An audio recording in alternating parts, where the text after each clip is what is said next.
Didn't know this was a thing, but was told to post this here. I saw this tall, pale, skinny, really big, dark-eyed thing peeking out of my backyard fence, looking at me. My one half of me says that it's probably some crackhead looking to see what he can score in my backyard, and the other doesn't know what the fuck it is. I was throwing away something, and in my peripheral vision, it caught my eye. I thought to myself, it was a shadow, so I went and threw the garbage out, and on my way back, I straight on exchanged eye contact for a good minute. From where I was standing to the fence, brick wall about 6'5", it was about a good 100 feet away. I was standing in front of the backyard motion light, which was on, and it gave me a good look at the thing, but still kinda dark. I was sorta scared but angry because who would be looking over my yard at 9:40 p.m.? I'm tall myself, 6'2". Over the wall there's nothing but a really large area to run around, and big antenna towers.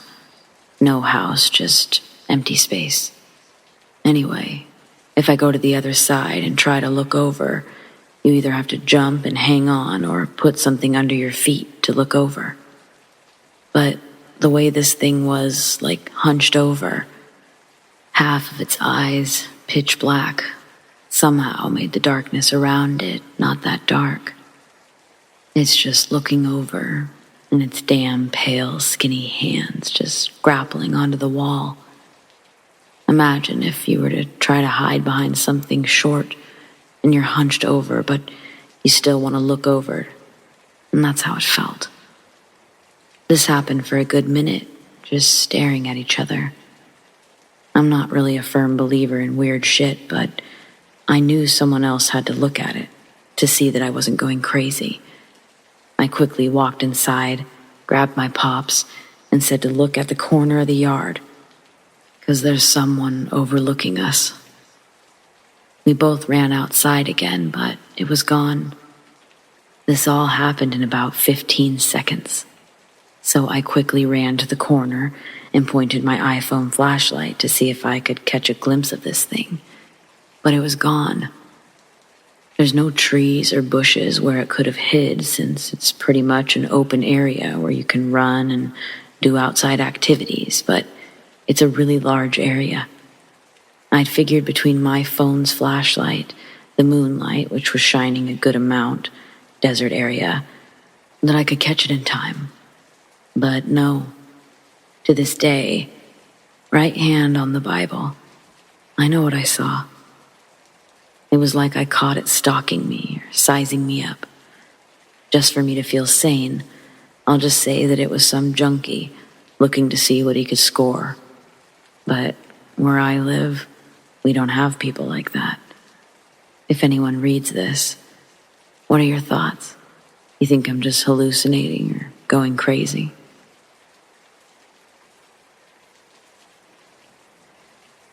So I grew up in the woods, and I've got many stories about strange goings-on, but this one happened a few weeks ago.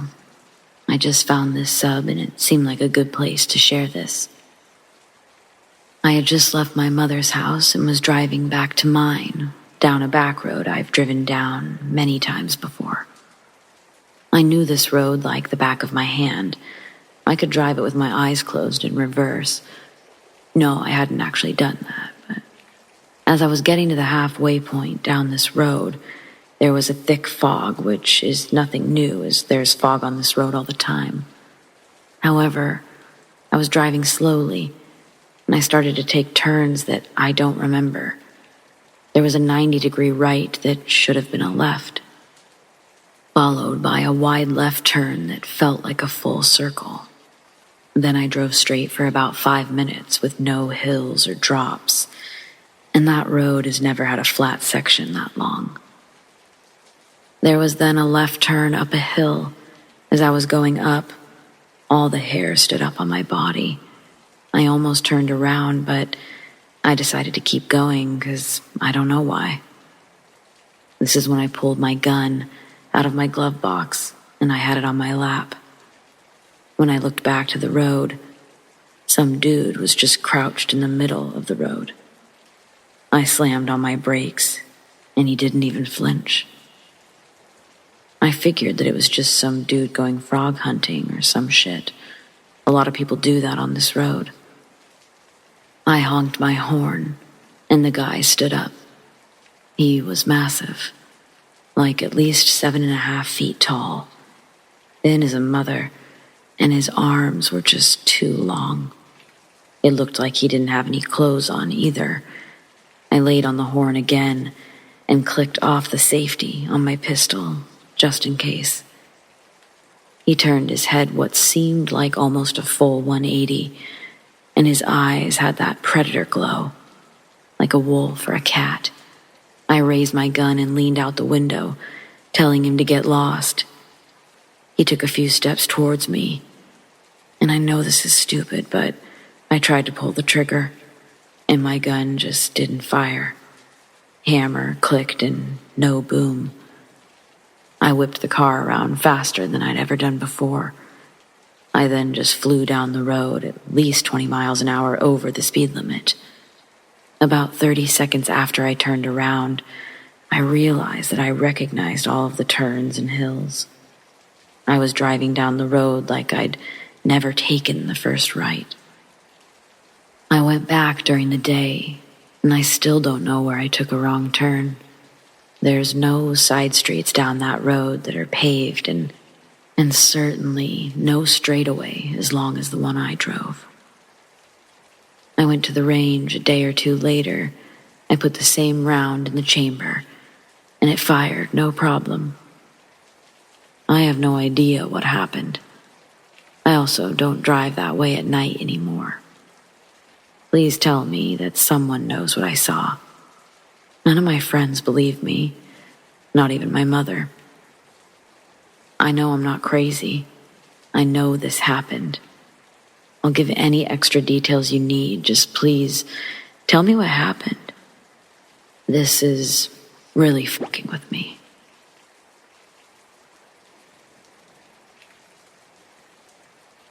So I believe I saw a crawler on November 19th, 2021 in Utah. I remember this specifically because I was outside smoking in my car, waiting for the blood moon eclipse on the 19th of November at 2:02 a.m. It was 1:53 a.m. when I first started to look at the clock in my car. Then I saw something move in the rearview mirror, so I flipped around, and I saw this big creature, bigger than a dog or even a mountain lion. And keep in mind, I live on the mountain right up against it, and I've seen mountain lions before. This creature was big at the shoulders and a little smaller towards the back. I didn't see its face, but it was all white, and it glowed under the moon. I've got 2 white dogs, and at first I thought it might have been them, escaped from the yard. I wanted to call to it to see if it was them, but then I got a sinking feeling like dread or fear, and so I stayed quiet. I realized it was walking all messed up, and I tried to take a picture of it, but it was too far down the hill. And then, at 1:57, I grabbed my shit and ran inside.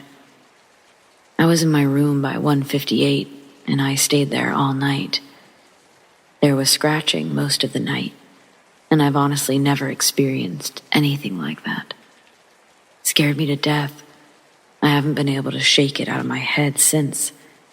My brain keeps trying to justify it as a mountain lion, but my eyes know what they saw. Has anyone had a similar experience?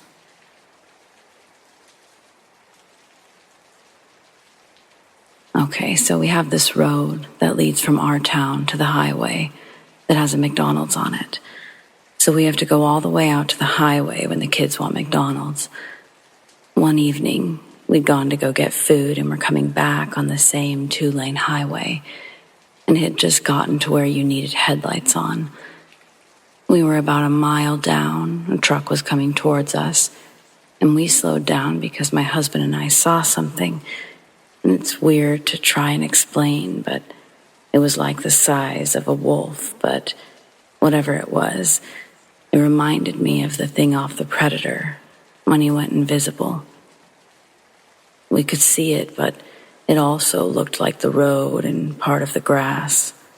I slowed down and was looking at it, trying to figure out what was going on, and it turned its head towards us. At least we assumed, because we could see this almost invisible cloak thing shift. The truck coming towards us saw it also, because it slowed down, and when they did, the predator wolf thing shot across, and it looked nuts. Just like when the predator moved in the movies, how you could see it, but you couldn't. I looked up and I watched the driver of the truck watch it, and he kind of shot up in his seat, and both of our heads shot to the side when it shot off. We all just sat there. We slowly pulled towards each other. I was hesitant to even roll my window down at that point, but I thought, well, it's got to go through his truck to get to us first, so... The driver of the truck said, "What in the hell was that? Did you see it trying to hide what it really looked like by trying to blend in?" That's when I knew it really did have a cloak-looking thing going on. We agreed on everything and drove on. The whole time I was watching mirrors and windows, waiting for it to attack since we had seen it. We made it home and wouldn't go back out that way for a good year. We've talked about it around here before, and a few others have described the same thing before I even mentioned the predator cloak thing. What could it be? This is Native American land, and my dad's tribe is the one whose land it is, but I've asked a few elders, and they always say not to ask about things, or they'll hear you talking about them and pay you a visit. It's kind of like them saying not to whistle at night, or to eat in the dark, and not to leave hair in your hairbrush. And it's just the way we were raised, but I need to know what it was.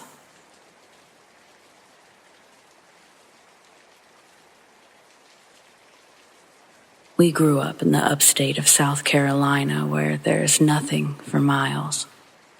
My best friend told me an encounter him and a mutual friend had while driving down an old country road. Said that they were just taking a drive, drinking a few beers. When they turned a sharp curve in the road, they saw what at first they thought was a man on all fours. But as they got closer, they realized it wasn't a man, but it had a head of a man.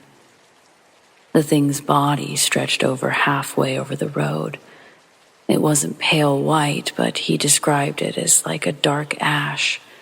And he said that the thing, it never looked back. It was just the back of the head. He said he stopped a few meters away because he wanted to run up to the thing. So he slammed on the brakes while our mutual friend Andrew was screaming to drive. You'd just have to know my best friend James to know, but James got out of the car. He said it was like a man, but with very long legs and arms that turned up backwards, kind of like a grasshopper. It's how he explained it. He said that it didn't move like, well, when it moved, it was moving not straight forward, but sideways, like a crab. I had a similar experience 2 years later. I'll have to write about it another time after work, but has anyone seen this?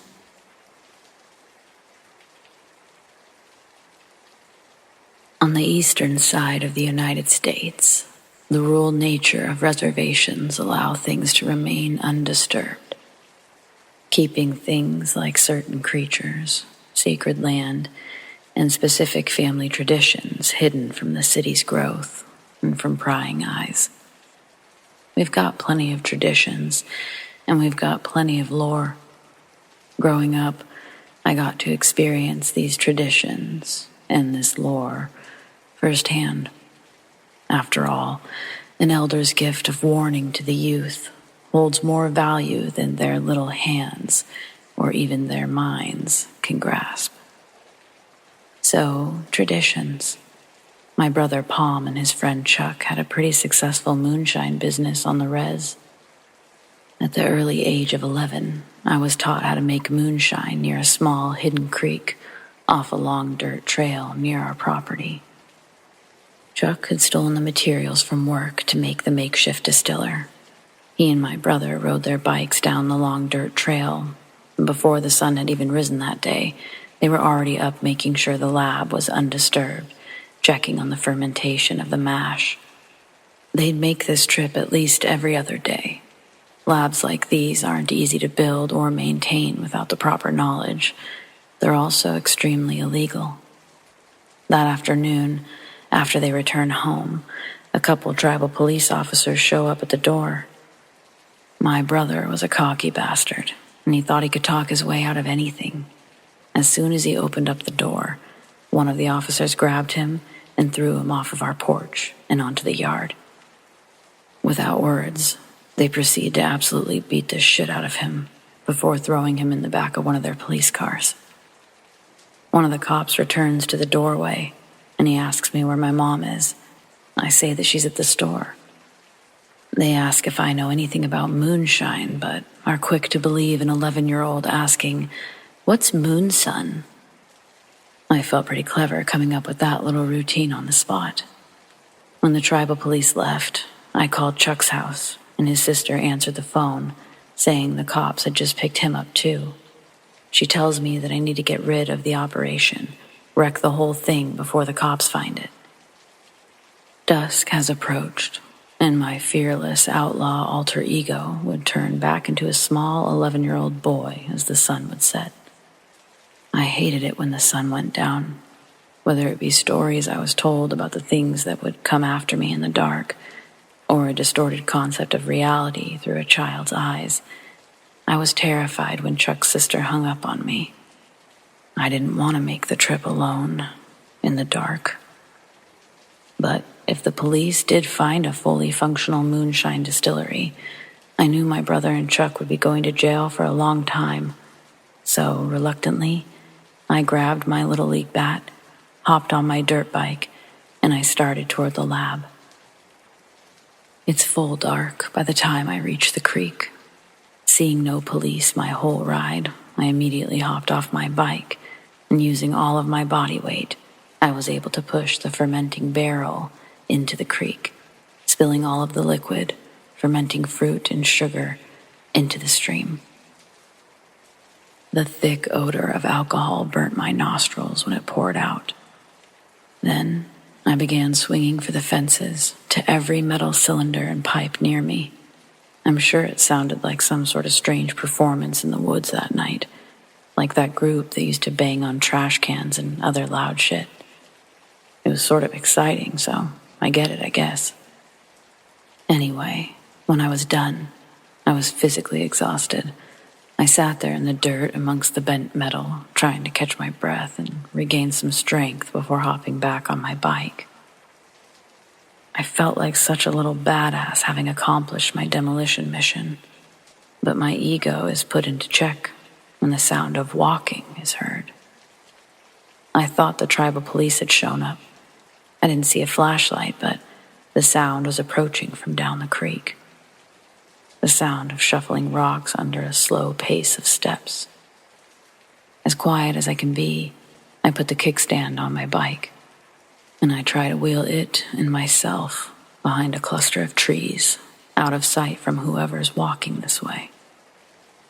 When my bike was hidden, I got on my hands and knees and tried to crawl back out to retrieve my bat. It's just beyond my reach by the time the bushes across the creek begin to rustle and separate. Boots did not pass through the branches. Instead, the gravel shoreline was met with big paws. Following the legs up, A rushed assessment of what I'm seeing tells me it's not a cop. So I stand up. I still don't know what it is, though. Its movements are labored as it pushes through the bushes into view. As God is my witness, what fell out of those branches onto the rocks was an unholy monster of hell. Dashing back behind the trees, I watched the biggest gray wolf thing I'd ever laid eyes on. It made multiple attempts to pick itself up off the ground before falling back down again into the creek water. Its eyes glowed, but its eyelids rested heavy on them. It's pulled itself up the shore, and using a tree for leverage, it was able to pull itself up. This wolf is now standing on 2 feet, easily stretched to 8 feet tall. What was even more unnerving was watching it try to walk on 2 legs, rather than returning to 4. One paw still on the tree, I watch it try to lick the fur from its other arm before it starts making a guttural moan, and then rose up onto its feet in the rocks. Bearing witness to this creature freezes me in unmovable fear. But a very small portion of me was feeling bad to watch this creature get sick like that. Soon, this monster makes a struggling retreat into the darkness of the forest. When the area is once again silent, I jump on my dirt bike and get my ass out of there. When I got home, my mom still wasn't home. So I called Chuck's sister, and I told her everything that happened. When I told her about the monster I saw, she just said, "Oh, you saw the dog man. You're lucky he wasn't hungry. But you still wrecked the lab, right?" I told her that I did, and we hung up. Something tells me I got really lucky that night. What I think is that the dog man was drinking from the creek when I dumped the moonshine into it. And by the time I'd made enough racket to warrant an investigation, the thing was already too intoxicated. The next day, tribal police found what was left of the moonshine business, but it was too destroyed for us to not argue that it was just discarded litter in the forest. When Chuck and my brother got released, they were back out in a different spot, making a new distiller by the end of that week. I never went all in on moonshining. The woods, they always unsettled me a bit after that. I stuck to daytime work and I stayed armed, but even still, I didn't like it.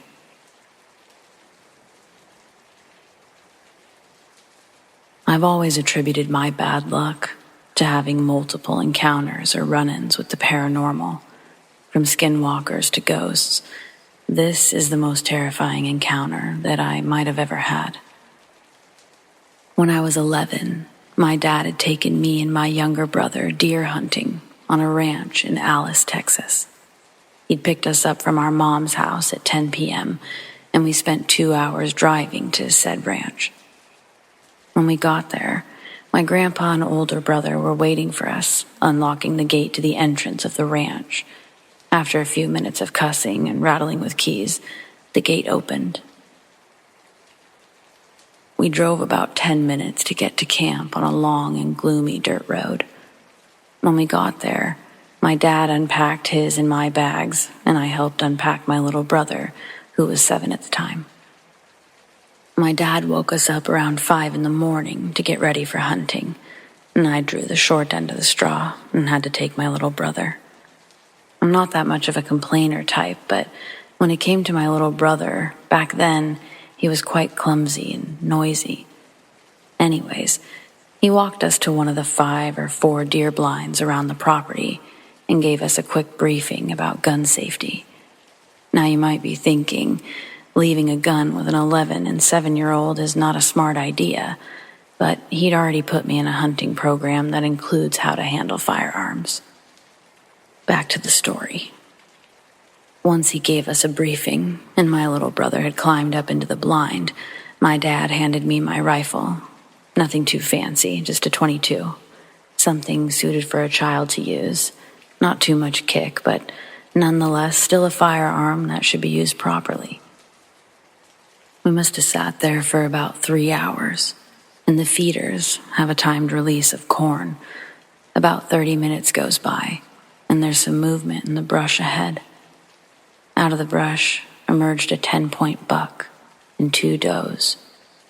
My little brother had started to reach for my rifle, which I had propped up against the wall.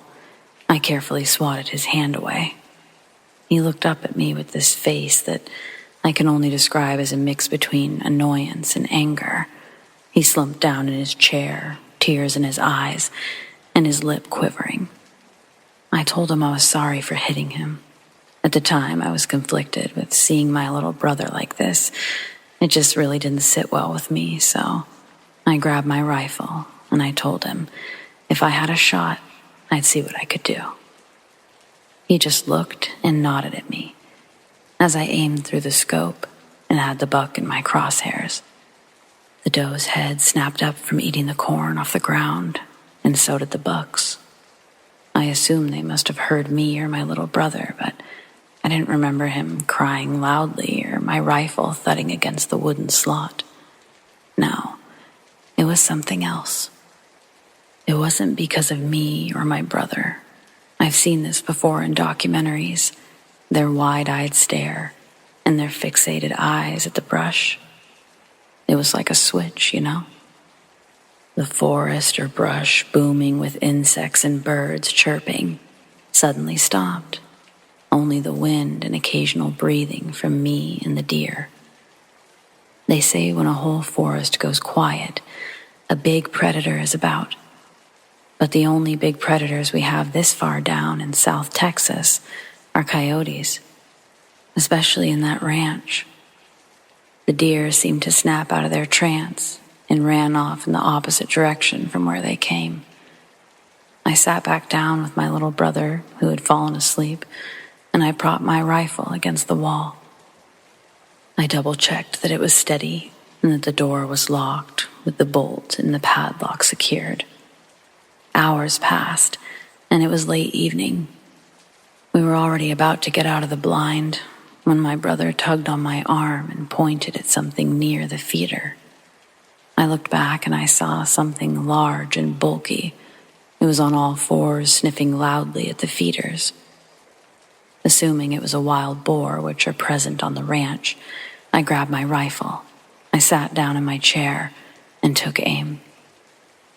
Between the fading sunlight and the lack of lighting in the blind, I could barely make out the thing. But as the moon came out, I got a better look at it. And no, it wasn't your typical full moon bullshit about werewolves. It was a waxing gibbous, and it was enough to light the figure. While I was staring at this thing, chills ran up my spine. What I originally thought was a boar was this large dog. It had the head of a German shepherd, but much bigger. Its upper torso was like a man's, but covered in dark black fur. Its ears were sharp and perked like a dog's. Its muzzle, exactly like a canine's should be. Out of nowhere, the thing stood up on its hind legs, started sniffing the air. I looked at my brother, who was white as a ghost, and tears ran down his eyes. When I looked back, it was in front of the window of the blind, peeking in. Its sharp yellow teeth dripping in saliva and a substance I couldn't see at the time. Its eyes piercing yellow, and I swear I saw a smile. Sometimes there's things science can't explain, nor our brains can, and for certain, this was one. After minutes, which felt like an eternity, it started walking around the blind, its loud, heavy footsteps circling the blind, claws dragging across the wooden walls. Its loud sniffing. After 5 minutes, the footsteps stopped, and then I heard a loud thud on the blind. It was on the roof. The blind was at least 5 feet tall, and the thing was just as tall, if not taller, as it was able to peek through the window of the blind. I took my rifle off the safety, and I took aim at the roof and I shot. I hit something as a blood-curdling howl erupted from the rooftop. Then a loud thud and quick, heavy footsteps running towards the brush. A few minutes later, our father picked us up and we told him about our experience. He told us we were just seeing things, eyes merely playing tricks. But we insisted, so he checked the trail cams, the one near our blind. He saw reflected eyes right near the blind. Most people know that canines' eyes reflect light in the dark, and most predators' eyes do too. He thought it was a coyote, but he quickly realized the eyes were massive. After a few days, we left, and I've never had another run-in with it since.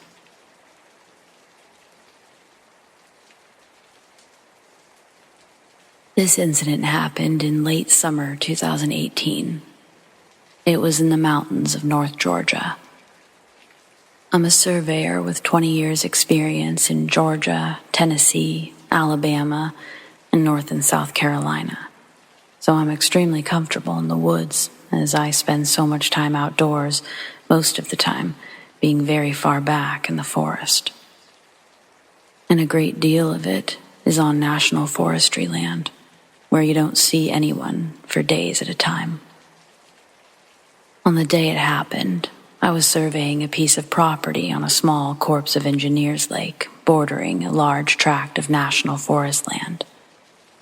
I was opening a robotic survey total station, transit, which means you don't need a partner to run a survey crew, and instead of having 2 or 3 people on a crew, you generally work alone.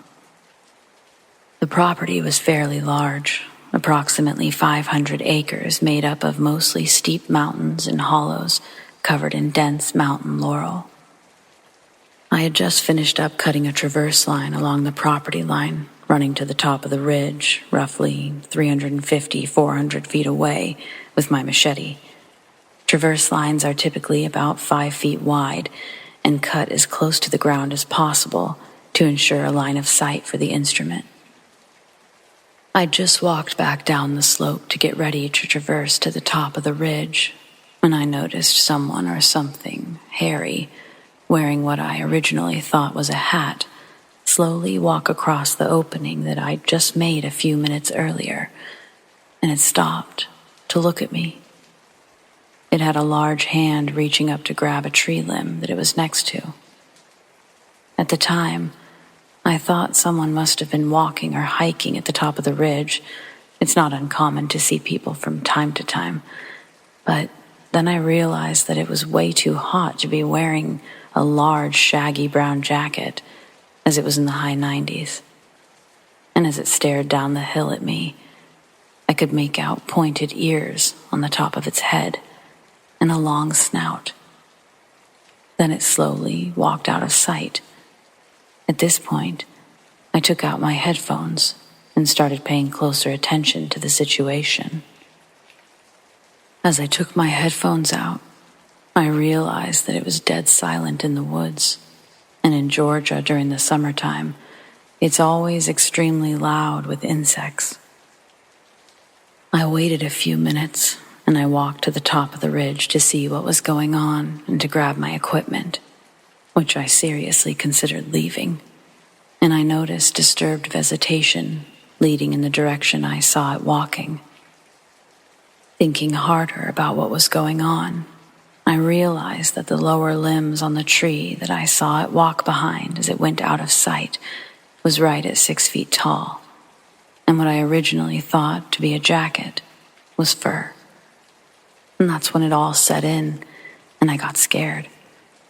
I could hear something moving in the short distance, coming from the area that it had walked to.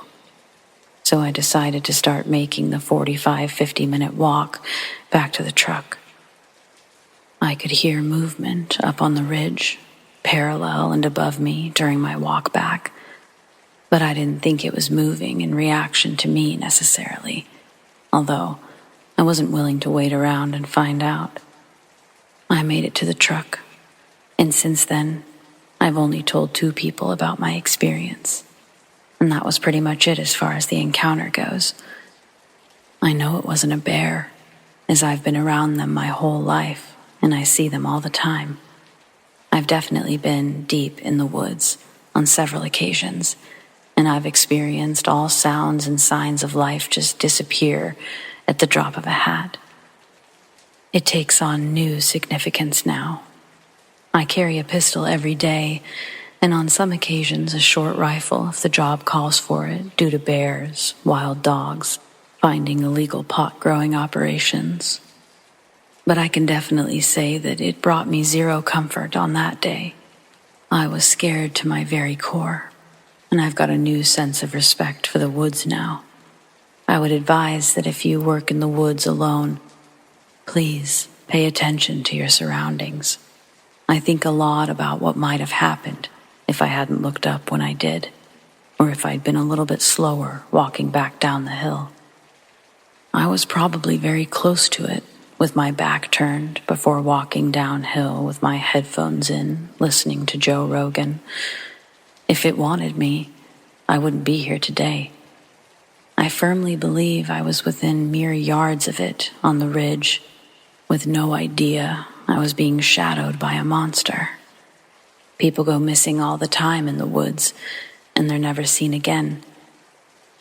I believe I know what takes some of them, as I've seen it. Whether you believe me or not, it's of no consequence to me. But it took me a long time to feel comfortable telling anyone about my experience. If it helps one person pay attention in the woods, I'm happy to be called crazy over it. Stay safe and please watch your kids in the woods above anyone else. God bless.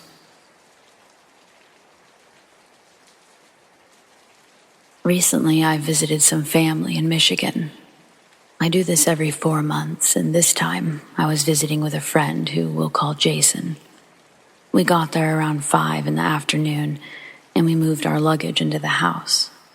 We said hello to everyone and started a barbecue outside. Around 9 or 10, the family decided to play flashlight tag out in the woods.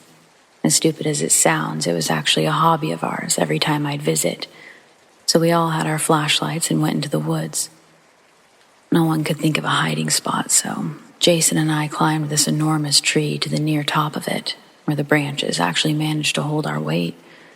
In the distance, we saw flashes of light and them flailing around, the result of the taggers finding new people. Almost an hour had passed, and I assumed that they went inside for a break since there was no visible light coming from the backyard. Another hour has passed, and me and Jason joke around that they'd forgotten about us. After a good 30 minutes of talking, we were playing around with the flashlights, turning them on and off. Out of boredom, I went up higher in the tree, and Jason followed close. The branches became weak, and I'd wondered when they would break, but surprisingly, they didn't. I shone my light further in the woods, and I spotted a dark object moving along the line of brush. I shrugged it off as natural wildlife, and then I heard barking in the direction of the bush. It sounded like a dog, but it was off. It sounded more like a human at the end. Assuming it was someone's dog, I also shrugged it off. Then I shone the light down near a few trees next to the one we were on. I saw this massive dog, 6 feet tall. I remember exactly what it looked like. Pitch black fur. It was tangled near the head. Bloodshot eyes. Cold black pupils. I realized this when all of a sudden it snapped its head in our direction, and Jason and I froze. It let out an unearthly howl, and it started barking and circling the tree. We stayed up there most of the night. When the sun started to come up, we hauled ass back to the house. At the house, there was a note saying that they had to leave for the hospital. One of the children had been sick. There was a spare key under the mat, so we let ourselves in. I quickly locked the doors and windows me and Jason went up to our room and we started playing board games. When the family came home later in the morning, we shared our story, but they laughed it off, said it was someone's dog. But when we got there, none of the neighbors had dogs, not that I knew of. When nightfall came, I heard distant howling in the woods. Jason motioned to turn off the light, and I did. The nights there were sleepless, the circling of paws around the house, and the distant howling in the woods when everyone was asleep. Eventually, we left, and on the radio, I heard this old song about the Wolfman of Michigan. Driving away from the house, I looked back and I saw the quote-unquote dog standing upright on the house's roof, staring in our direction.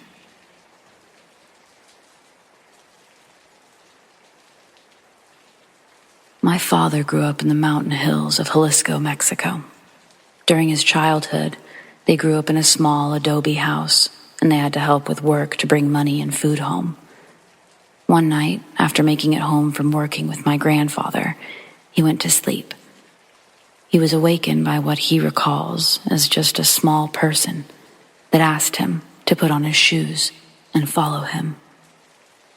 He had something he wanted to give him, but they had to go on a walk to where it was. My father said he put his shoes on and followed the small person through the trees, past a field, a small creek, and arrived at a tree. This little person points at the foot of the tree, tells my father the treasure is there and it's for him. Where? My father replies. In the ground. I have a treasure I would like for you to have. He awoke on his bed mat at home in the morning, confused. He looks over and notices his shoes with some mud. He ends up telling one of his brothers what had happened and that they should go and dig for the treasure. They arrived at the location. The tree stood there, just like in my father's dream. They begin to dig, and after a couple of hours, they're tired and giving up. The dirt is hard, and they dug about 1.5 meters down, maybe a little more. They were around the age of 9 and not that tall, so for them, that hole looked deep. They headed home, disappointed. Around a year passes, and a rancher nearby all of a sudden has become really wealthy. No one around knows from where or how he came into this money, as he was as poor and worked just the same as everyone else in the area. People start telling their own versions of how they believe he came into this money. One of these tales mentions that he came across a treasure. My father, hearing this, remembers his treasure, the one that he never dug up, and he heads over as soon as he gets the chance. To my father's surprise, the hole looked like it had already been dug, and not too long ago, maybe about 0.5 meters or more than they had dug. If they would have just dug a little further down, that treasure would have been theirs. But of course, then I don't think I would be here, and his life, well, it would have just gone in a totally different direction. Either way, my father's encounter, I think it was some sort of leprechaun.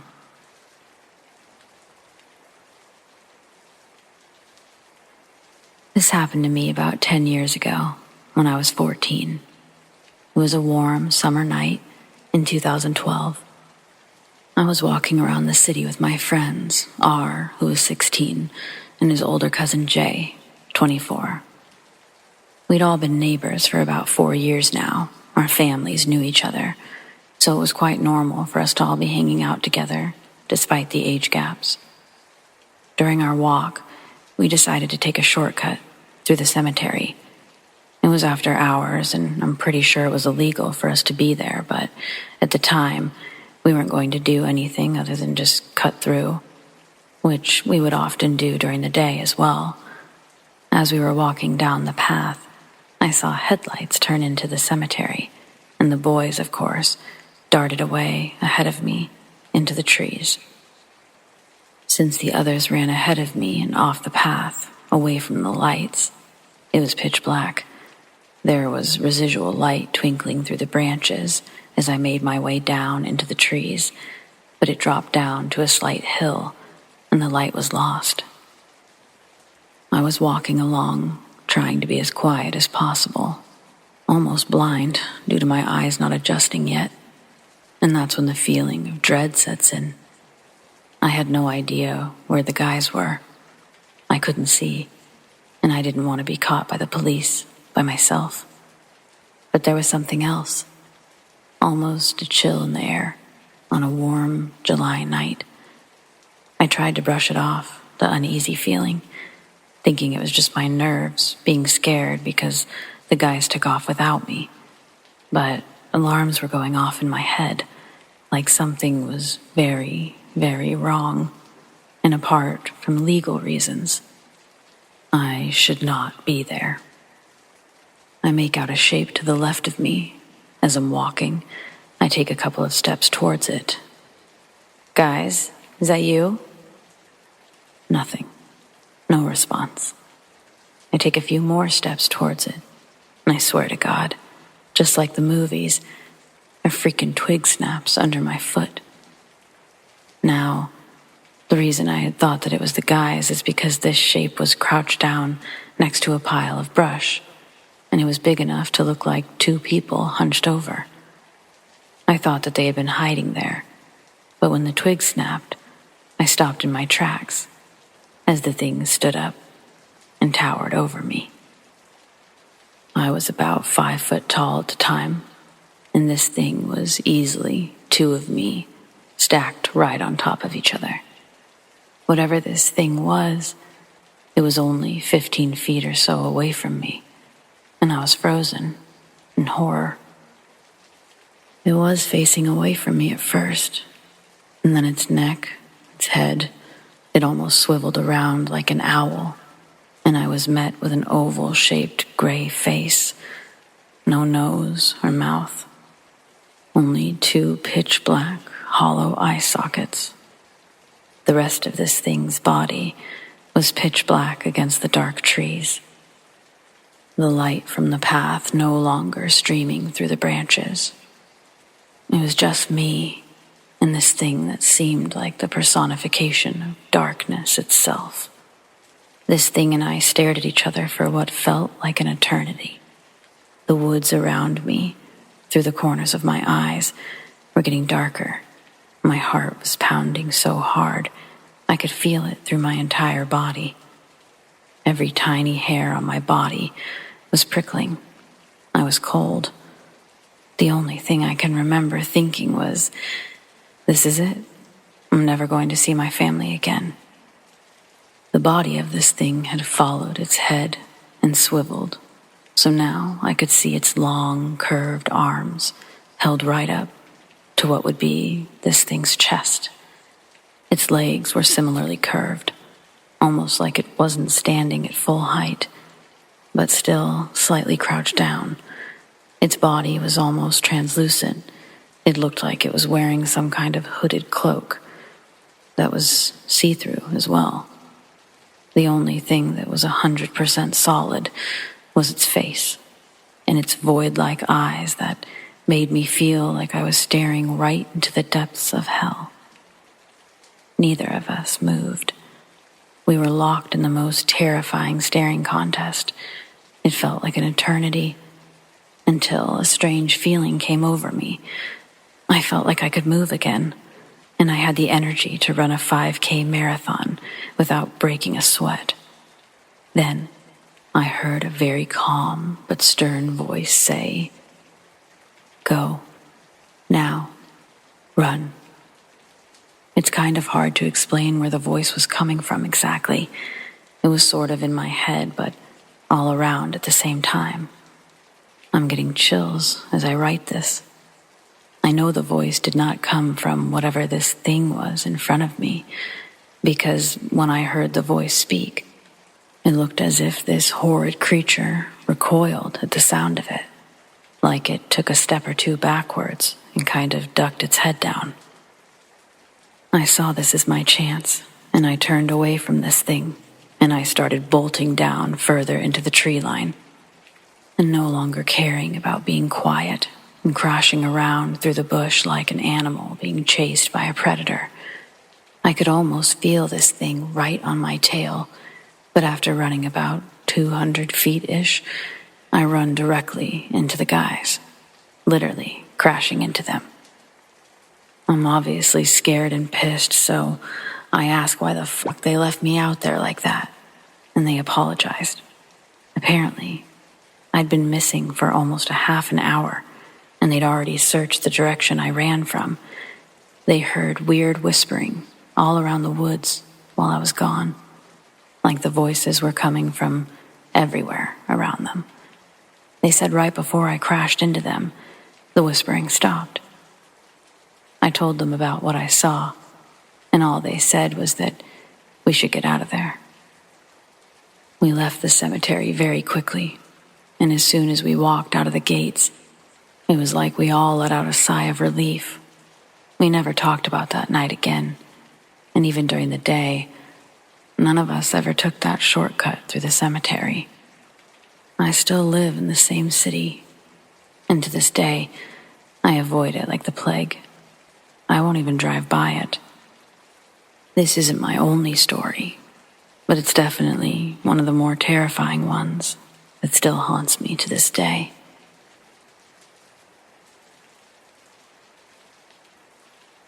We used to always go camping in the spring, my brother and I. We could get away with it because we grew up in Southern California, so it's basically always camping weather. Used to. The past tense being that my brother's not around anymore. He's since died.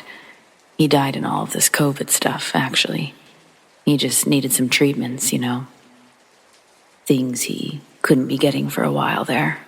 Vital stuff, you start to see that. Just a little too late. Well, I'm pushing 50, and he was about 6 years older than me. We weren't exactly going camping regularly when he passed anyhow. But when we were, our only rule was a new place every year. Plenty of places for us to set up for a few days. Plenty of places where we didn't really need to hit the same spot twice. Too much to see or whatever. We'd either go northeast towards Big Bear or just south a little bit towards Cleveland National Forest. Well, this particular year we camped inside of Joshua Tree Park.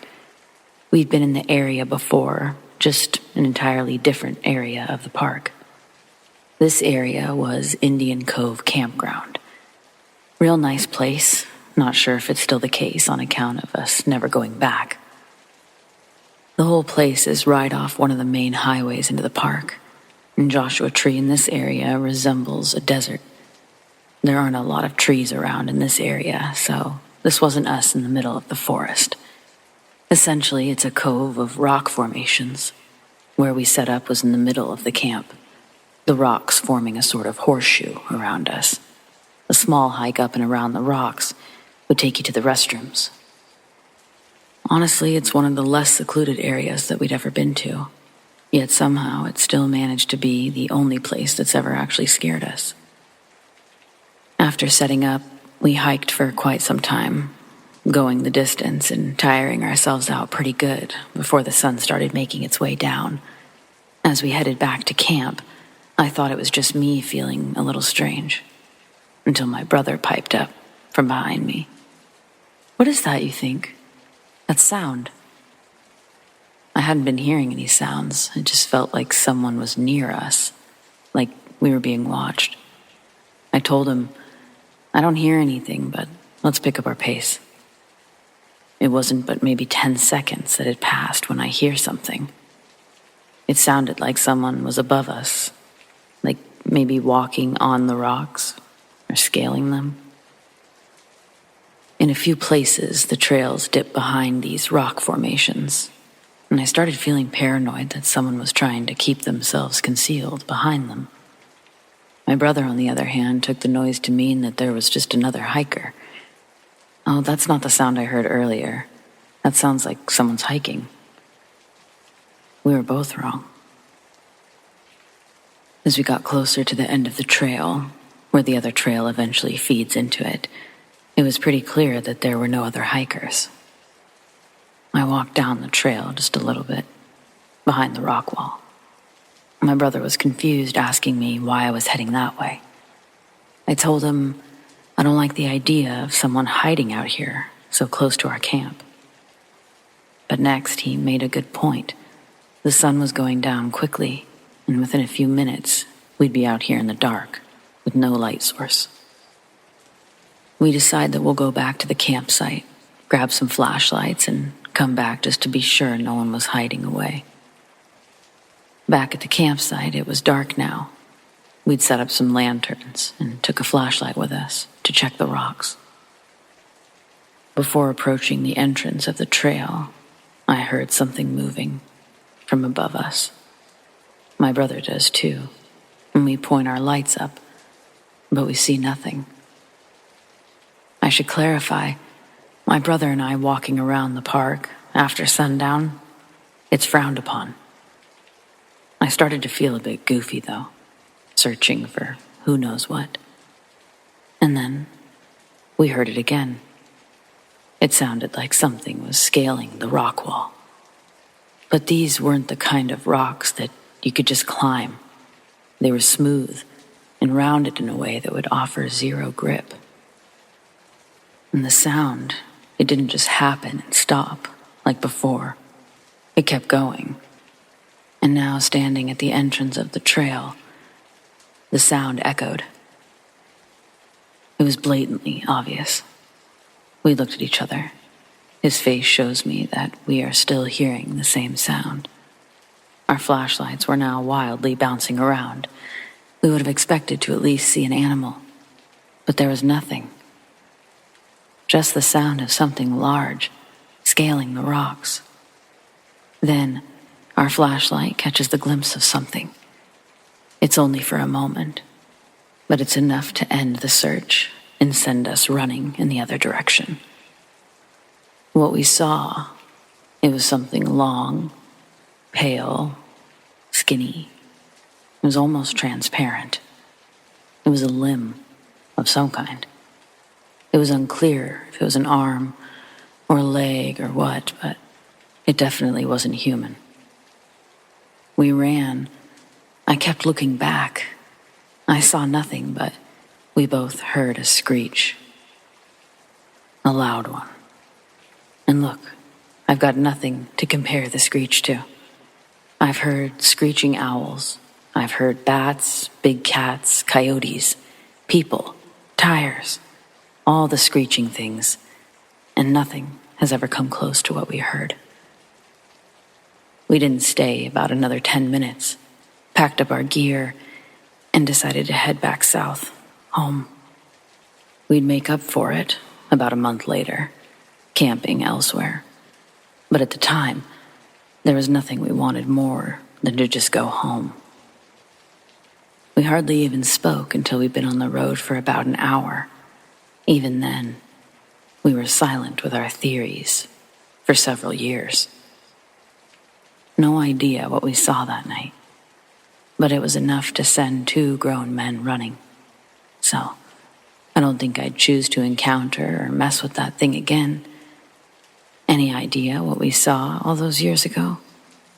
Has anyone else ever had strange experiences at Joshua Tree?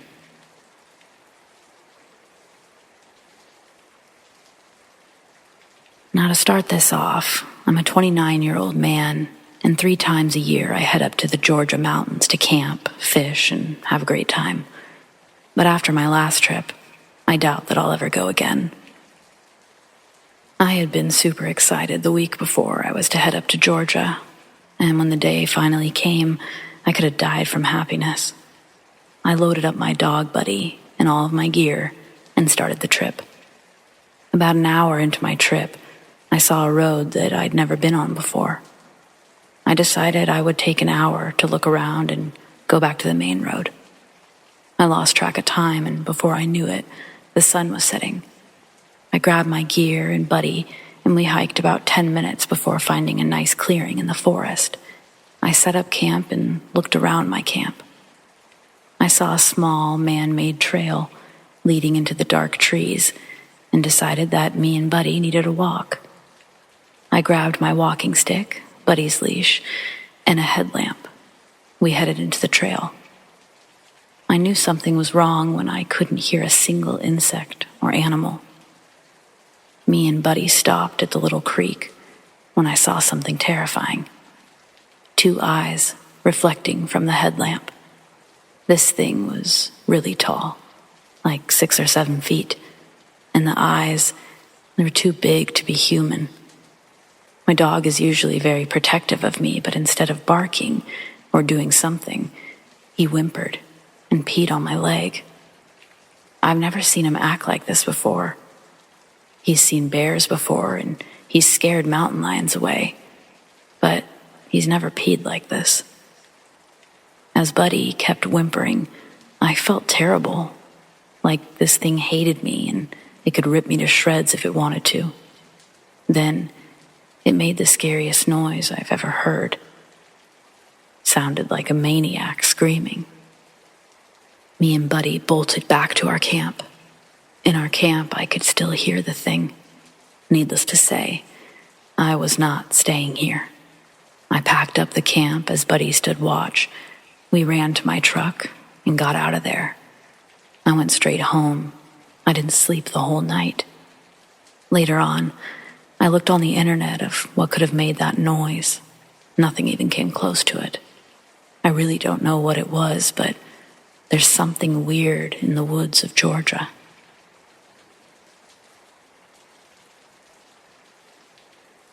So I've got a lot of vivid memories as a child. Most of them are places I went that I won't forget. Disney World is one of those places. Also, my parents took me and my little brother to the landmark Forest Adventure Park when I was about 7 or 8. That one's in Scotland, which is where my family split their time until I was about in the 3rd grade, and that's when we moved to Long Island permanently. Just before our last visit to Scotland, at least the last one which I was a child, I have another vivid memory.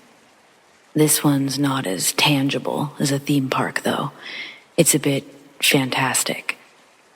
But I'd still seen it with my own eyes, and I still remember it. My father had been busy getting things in order for the big trip, so my mother took me and my little brother to the beach near our temporary home. The area was incredibly beautiful, and Mother even told us that we might see dolphins out there.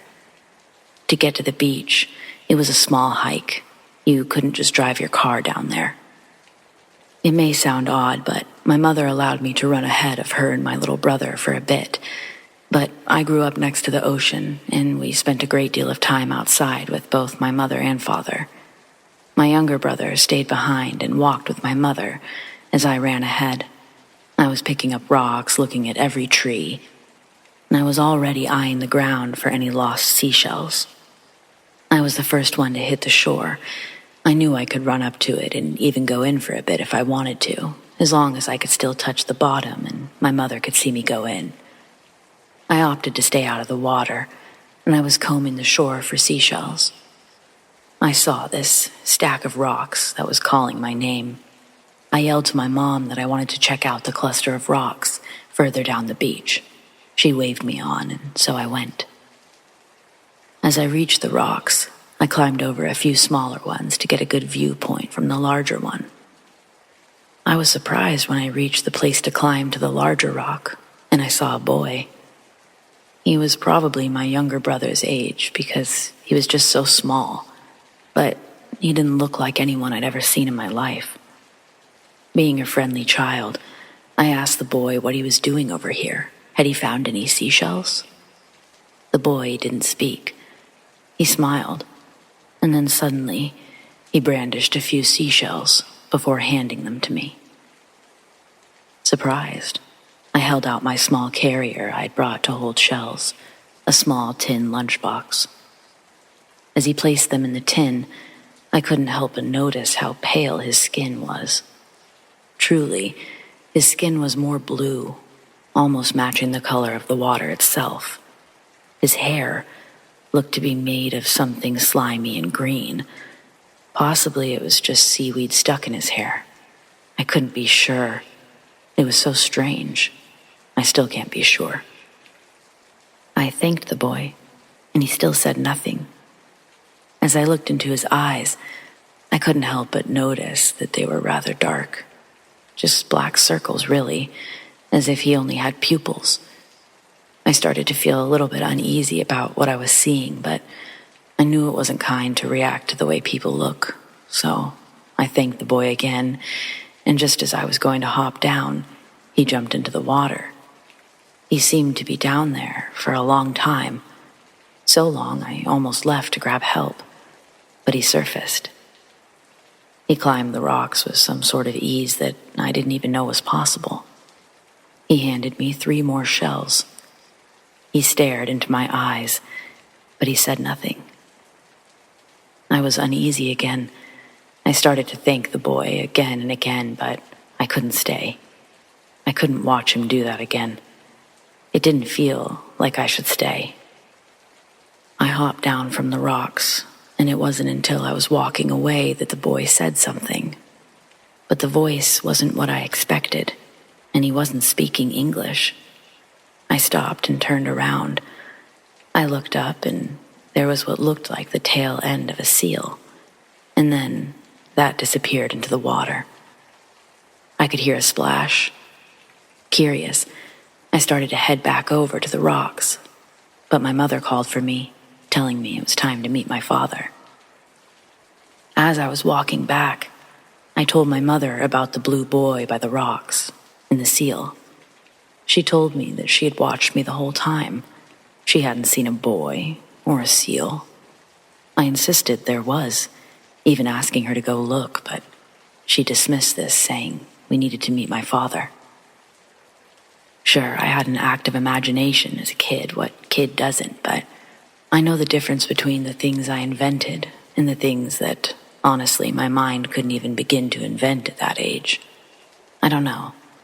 I've always been a bit into mythology, but I don't think that even started until after this experience, when I'd casually searched for answers throughout my life. I've read about certain fae that exist close to water, especially in areas of Scotland and all throughout the UK. Selkies. I don't know a lot about them, but I know that others have claimed to see the creatures as well. People describe them in different ways. Many say that they have a sort of naughty nature, meaning they like the idea of luring humans to their death. Others say that they're simply creatures who can take on the form of a seal and a human, and that they typically only show themselves to children. I suppose it could have been just a strange-looking boy, but he was awfully good at swimming and climbing. And that hair, I can't forget how strange his hair was. To this day, my mother claims I was seeing things. But what's so silly about that is I had never just seen anything before. So, what do you think? Did I encounter a Selkie?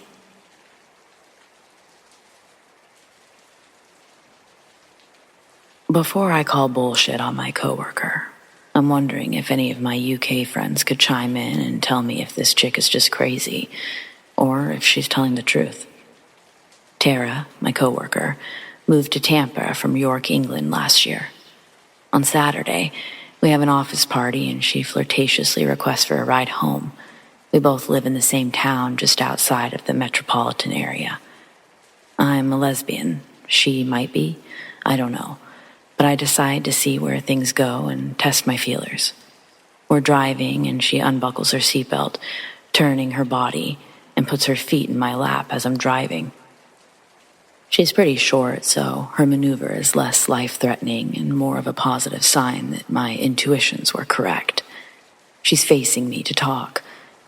As she's asking about my childhood and other questions to fill the time, I place my right hand on her left foot, and as my fingers rub across her skin, I feel a small circular scar on the back of her ankle, about the size of a $50, with impressions like a tiny buzzsaw was rolled around her ankle. I ask how she got the scar, and she tells me when she was a little girl in York, she'd ride her bike to get around her small suburban town. One day, a few meters from leaving her house, she came upon a trail that looked to have been recently cut. Instead of riding her bike around this large wooded park that separated her from the town, this trail, she thought, looked like it led right through. The tree park was only about a football field size, but having to ride your bike all the way around always made it seem bigger. Seeing this freshly cut path was an exciting discovery. She was eager to explore. The tree canopies above gave the trail shade and provided a nice escape from the summer sun. Riding her bike along the dirt path, she noticed a big, hollowed tree. Inside the large knot of this tree, Tara says she saw 2 fairies fluttering in and out. She said that they were as tall as a can of fizzy drink. For my North American friends, fizzy drink is a soda pop. Well, she stopped her bike and watched these 2 fairies flying back and forth from the tree, returning sticks and nuts to the hollowed knot. Tara says that she stood there for a good 10 minutes, mesmerized by their sparkling wings and little human-like bodies fluttering around. On one of the trips these fairies made, little Tara noticed it struggling with a big, leafy branch. The fairy's wings flapped and flapped, trying to pull this large branch up, eventually collapsing in the grass next to the tree from exhaustion. The branch was giant compared to the fairy, but a twig for Tara's size. Seeing this tired little creature compelled her to get off of her bike and help. She says that she walked over and picked up the branch, and the other fairy appeared from behind the tree, a few inches from her face. Its face wasn't like storybooks portray, though. Absent of beauty was this creature. Its features more resembled a troll, and its clothes were not elegant. Primitive garments, only worn to protect its skin from the natural surroundings. The fairy didn't speak, but Tara knew by its glare and almost telepathic energy that she'd fucked up. She set the branch down and started to walk back towards her bike. The fairy lets her get 3 or 4 steps before its wings start fluttering and it begins to chase Tara. She turns and runs the last couple of feet towards her bike. But as she's jumping on and about to slide her kickstand up, she feels a searing hot pain in the back of her ankle. Looking down, Tara's horrified to see that the fae has bitten her and is still attached to her leg by its nasty little razor-sharp teeth, each one sinking deeper as she tried to kick it off. Eventually, one desperate swing of her leg launches the fairy off her ankle, giving Tara a chance to pedal away. She rode her bike back home in agony, and the bite became infected. Her mother thought that she'd scraped herself on something, but her grandmother was the only one that believed her story. To add to her outlandish claim, she concludes her story by saying when her and her dad went out to see where it happened, the trail was gone. It was back to a regular tree park that it had always been. What do you think? I don't know if I'm on her mom's side or her grandma's. Is there any validity to her story? Or is this a red flag that I may not want to pursue?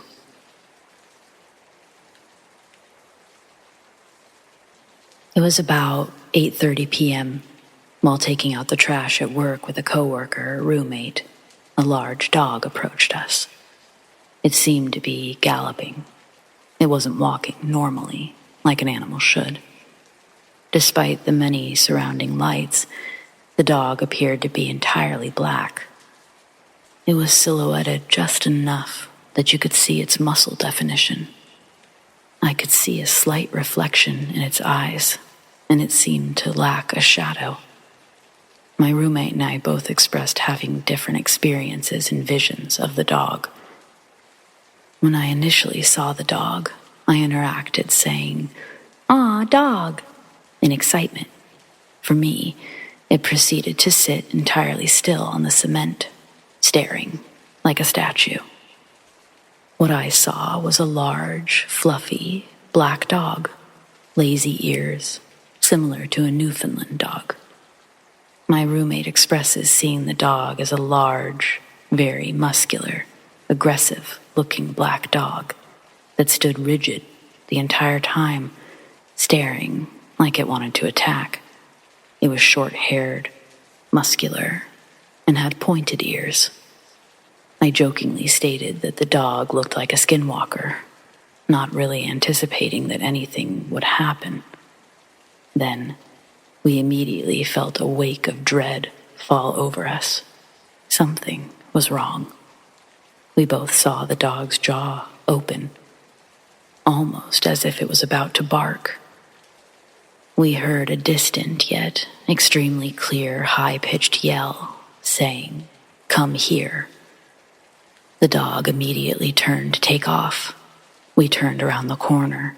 The creature was unreasonably far up the road for the short amount of time that it was not being observed.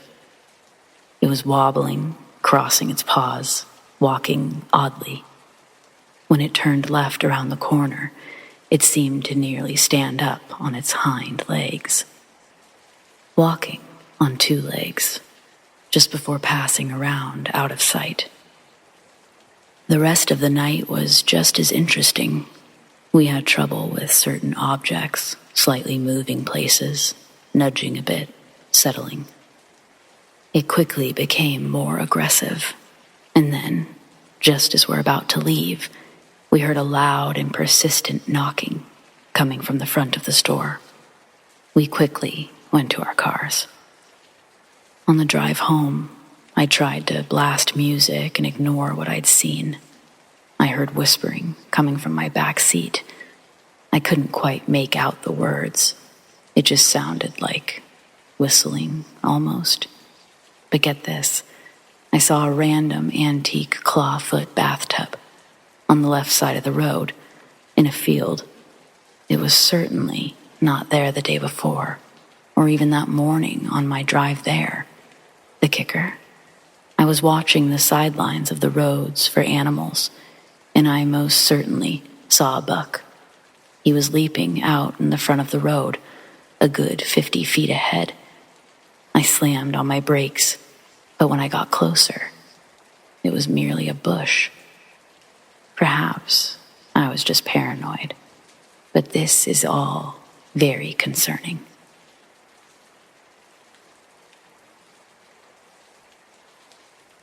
My friends and I were hanging out at the park after dark, smoking some Mary J. Everything was going just fine and dandy until the topic of folk tales and such came up. We were talking about Bigfoot, Mothman, etc. I decided to bring up a couple of creatures from indigenous mythology. I don't even want to type the name at this point, because I learned that night saying their name can summon them. My friends and I refer to it now as a Winnebago to avoid any consequences. Talking about the creature at a park after sundown was a stupid-ass decision. I can't say for sure that it was what I thought it was, but it was terrifying either way. After we brought it up, the coyotes in the woods surrounding the park started going nuts. I mean, you could hear them running around, howling, just going crazy. It made me uneasy, for sure, but I wasn't really worried just yet. We changed the subject and kept trying to chill, despite the noise. However, the coyotes were soon drowned out by some kind of wail. We had no idea what it was, but it just wasn't human. We knew that much. It was the kind of noise that chilled you to the bone, and you just knew something was horribly wrong. It was about then that we realized we fucked up. We're not complete and total idiots. We know what to do if you ever encounter something like this. It doesn't mean I wasn't terrified. We knew we had to get out of there, but we couldn't just run for it. That would be a mistake. Basically, the advice we'd been given was, if you heard something, no, you didn't. And you don't act like you did. Don't run. Walk. don't talk about it. Just act calm and change the subject. So that's what we did our best to do as we tried to calmly walk to my car. By the way, we'd stopped smoking long before this point, so I was okay to drive. The wailing, it only got louder though. It's really hard to try to keep the conversation about TikTok or whatever the fuck we talked about on the walk over there. I don't even remember. The walk wasn't that short either. We started getting closer when I started hearing a drum beat. Just the random single hit of a hand drum. There wasn't anything around that I could see that could be making either of the noises. We managed to get in the car and out of the park. The wailing eventually faded out. When I thought we were safe, I brought up the drum beats and how much they freaked me out. As we were talking, we slowly started hearing the wails again. This is when we promptly agreed to shut the hell up, and none of us spoke a word for the rest of the night. Moral of the story: don't talk about Winnebagos, especially if you're at a park at night. And don't talk about flesh pedestrians either. I've heard they're just as terrifying.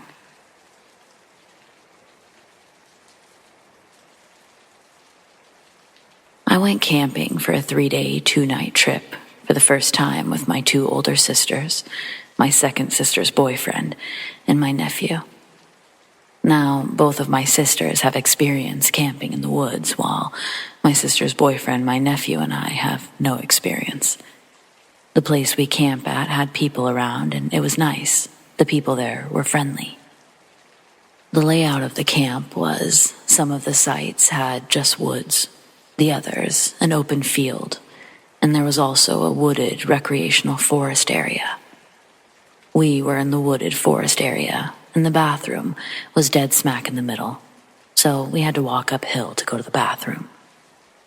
Now, me being me, I'd always say, what if a skinwalker shows up? And I'd always talk about what if a skinwalker showed up. And this fact, my sisters didn't like. They'd always tell me to shut up. So, we get there, we set up our tents, and we're headed back out to get some grub. We got back, made s'mores, and turned in for the night. The following night, I was making dinner, and my sister and her boyfriend went to the bathroom to take a shower. As soon as I was finished making dinner, my sister's boyfriend came back to our campsite. He was wearing his headlamp, and it was bright as the sun. And he asked, "Do you know where your sister's at?" And my other sister and I said, "We thought she was with you." My sister's boyfriend said, "Oh, she must still be in the shower," and proceeded to walk back to the bathroom. At this point, my sister was back 5 minutes after her boyfriend walked back, and as soon as my sister was back at the campsite, my other sister told her, "Your boyfriend was looking for you." Now, my sister thought our oldest sister was messing with her, so she shrugged it off. Minutes after my sister got back, her boyfriend returned, and they both went into their tent to talk about what had happened. After our trip was over, we got home. My sister brought up what had happened while we were camping. This is what I got from my sister's point of view. So, her and her boyfriend left to take a shower. As soon as she was done, she was walking down the hill to go back to the campsite, and she saw someone with their headlamp on, but turned it off as soon as my sister walked down. The weird thing was she was waiting for something to pass her, or a footstep to walk past, but nothing happened. She definitely didn't think this was her boyfriend, but my older sister, myself, my nephew, we all saw her boyfriend walking up the hill, and the creepy part of it is her boyfriend said that he was still in the shower. Now that I think about it, it sends a chill down my spine. If only I was aware, but it was too dark. Could it be a skinwalker? Or my sister's boyfriend, doppelganger?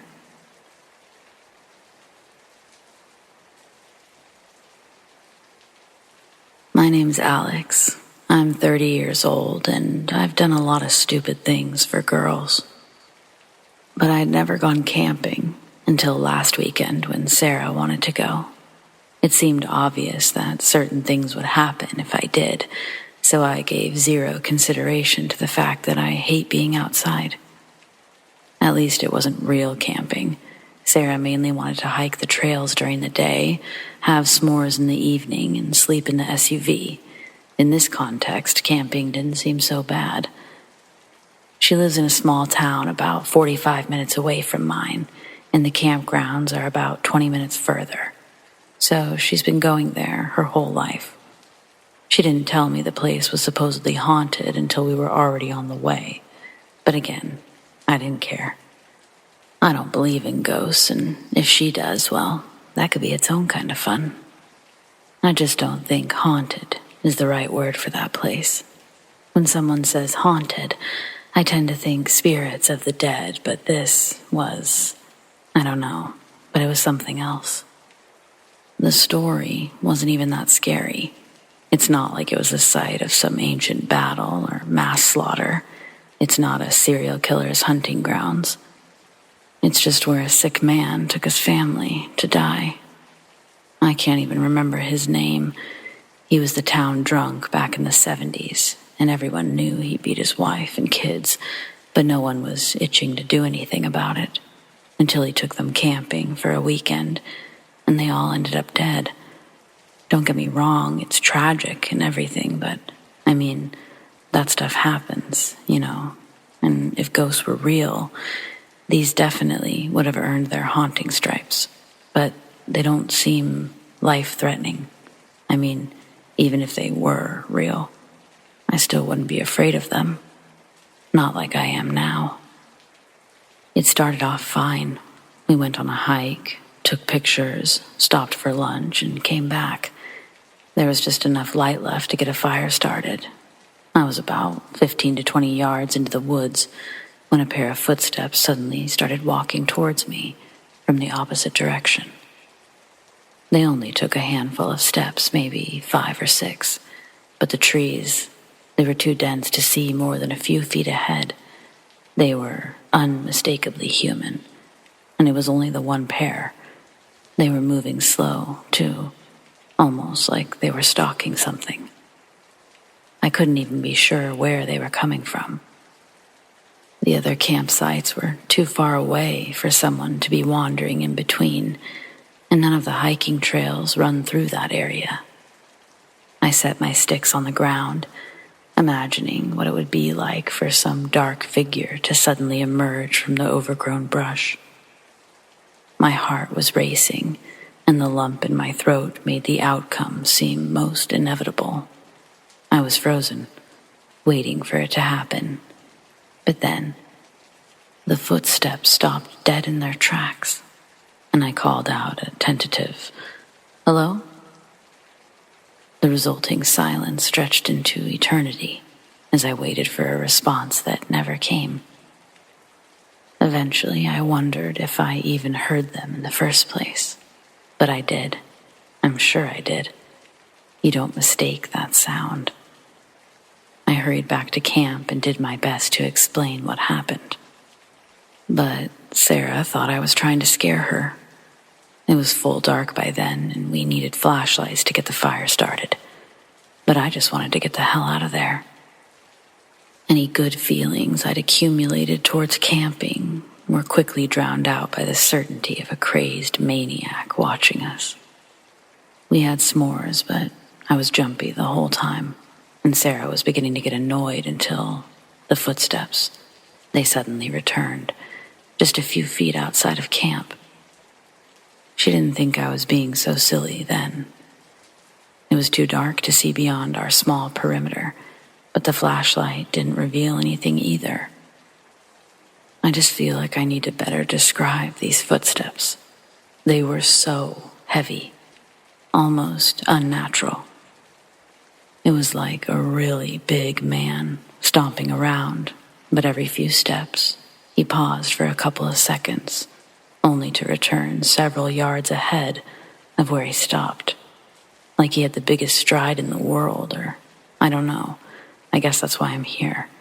I wouldn't be writing this if I was sure of all that happened. When the flashlight didn't reveal any creepers lurking in the bushes, Sarah got excited and said it must be ghosts. Suddenly, her belief in the supernatural wasn't so cute anymore. It's hard to focus on that sort of thing when it feels like you're being hunted. After 20 minutes, the steps paused and never started back. Either a ghost had indeed vanished, or a serial killer was crouched in the bushes just inside the tree line, waiting. It was stupid not to leave. If we were sleeping in a tent instead of a locked vehicle, I don't think anything could have made me stay. But Sarah had her heart set on it, and as promised, I do stupid shit for girls. By midnight, we were settled into the back of her SUV, and there had been no more disturbances. I'd almost forgotten about the footsteps entirely, but once she fell asleep, they were all I could think about. Then, I heard a muffled cry for help in the distance. I couldn't make out exactly what she said, but the general tone was desperate and terrified. Some things are easily conveyed without words. It made my blood run cold, and Sarah was still fast asleep. She didn't stir in the slightest. I debated getting the keys and taking off, but I was frozen in place by the sound of footsteps making their way towards the SUV. They were moving even slower than before, as if trying to be stealthy, but they were just so heavy. I kept telling myself they were going to stop, but this time they didn't. Soon, they were right next to the vehicle, and I kept my eyes on the window, just waiting to see if the shape of a head would appear, while gently shaking Sarah. I needed to wake her without making a sound, and I didn't want to do anything that might cause panic. There was no question of a ghost. This was real. It was happening. Someone had been watching us throughout the day, maybe even while we were hiking, and they were biding their time for this moment. I was positive, and I'd had far too much time to contemplate how moronic our deaths would be. Time slowed to a stop, and Sarah wasn't waking. The woman would have probably slept through her own murder. I feel like it's okay to make that joke since we made it out alive, but it's also not really a joke, so I don't know. That's beside the point. What little movements I had made came to a complete stop when the sound of metal on metal made my heart stop altogether. It sounded as if someone were walking along the SUV, dragging a knife down the side. Even that didn't wake Sarah. It took every ounce of self-control to hold in my scream, but I knew that doing so would only speed up the inevitable. Each second stretched into eternity as the sound made its way towards the passenger window, and I finally saw the shadow I desperately feared.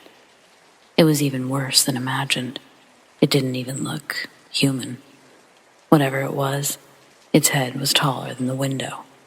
I saw its wide, hunched shoulders, and the screeching sound of metal was interrupted when its hand transitioned to glass. And I saw it wasn't a knife. It was a long, stick-thin finger, ending in what I could only assume to be a razor-sharp claw. Bile rose into my throat as the stench of rotten eggs filled the air, and I noticed a long crack forming in the window. Its claw was actually cutting the glass.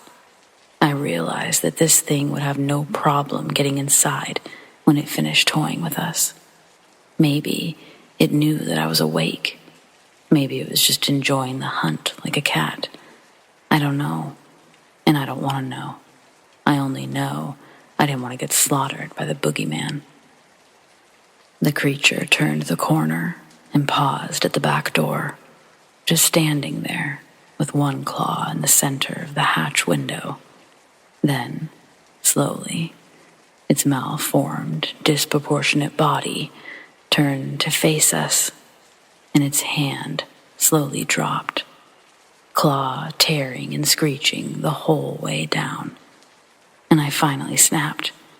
I leapt out of the sleeping bag, threw myself into the driver's seat, and thankfully, the keys were already in the ignition.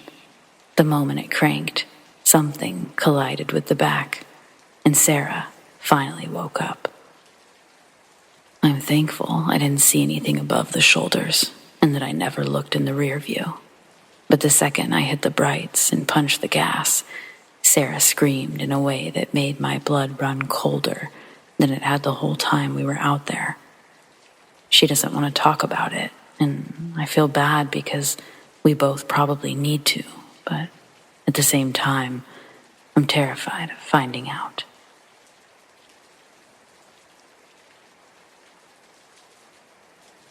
I'm a 23-year-old woman from Canada.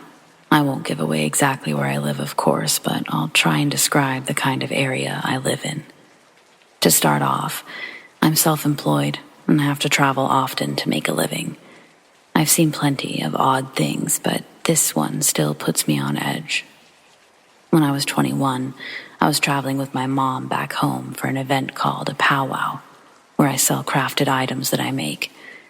If you're Aboriginal like me, then you know what I'm talking about. If not, then I highly recommend you look into them. To get home from the powwow, we have to go over a high mountain highway.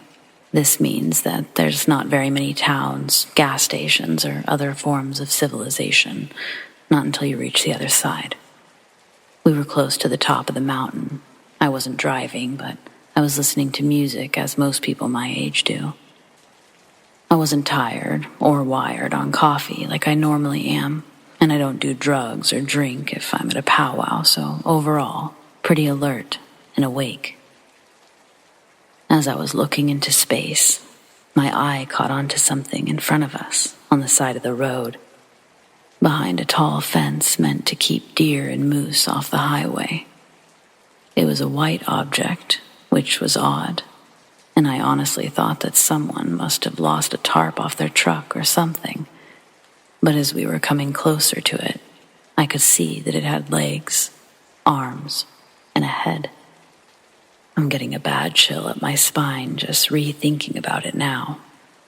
I felt my heart drop like a weight when I saw it raise its arms up to the top of the fence where its head would probably be about a foot or two above. So imagine how tall it would be compared to about a 6-foot fence, maybe more, meant for deer. It raised its arms and placed its hands on top of the fence, peering over it as if it was trying to understand how to get to the other side. I think I actually stopped breathing for a moment as we went driving past it. I didn't dare look away from it. It took me maybe a moment to barely sputter to my mom to go faster. She didn't understand at first why I was suddenly freaking out and barely speaking English. She probably thought I was having a mental breakdown, which wouldn't be too far from the truth. She almost pulled over. When I felt her braking and slowing down, I went into fight or flight mode, and I literally snapped back into reality, screaming at the top of my lungs, "Don't slow down, go." I probably continued to swear and nearly cry for another 15-20 minutes. As soon as we got to the next town, we stopped at the first gas station, where I had a panic and an asthma attack. I even realized I actually bruised my ear from ripping my headphones out of my ear so hard. Eventually, I told her why I screamed at her and why I'd freaked out so badly. It was tall, skinny, no hair far as I could see, unnaturally long arms and neck. It looked like it had small, dark eyes. I couldn't see if it had a mouth from that distance. It was probably shut, but imagine A naked, slender man with beady eyes. That's the closest way I can describe it. But Mom looked horrified from what I was describing to her. I'm not the kind of person to joke around with most things like that. I don't mess around with paranormal things, as I've witnessed some stuff that would horrify most people. We ended up stopping at a friend's house to stay the night, because we just couldn't drive the extra hour home after that. I didn't even sleep. I was too scared to, and I was worried that something would find me. All night, all I could do was think about a way to explain this to myself, like I was dreaming, or it was a tarp after all, or maybe I was just straight up going insane. The more I tried to think of a way to debunk it, the more I realized it was real. And that's horrifying, to think that something like that exists outside of video games and scary movies. Now I can't help but look down to the floor between my feet and break into a cold sweat whenever we pass that area. I won't even drive it myself. I don't know if it was a skinwalker, ghost, alien, but it felt like I saw something that wasn't meant to be seen. I still have the occasional nightmare from it, and I hate talking about it with my elders, friends, or family, because to be honest, I think I have a bit of PTSD from this encounter. But how could I explain it to a professional? I'm open to some advice to help me get my fear under control, or even a possible explanation on what that thing was. I think it could be helpful.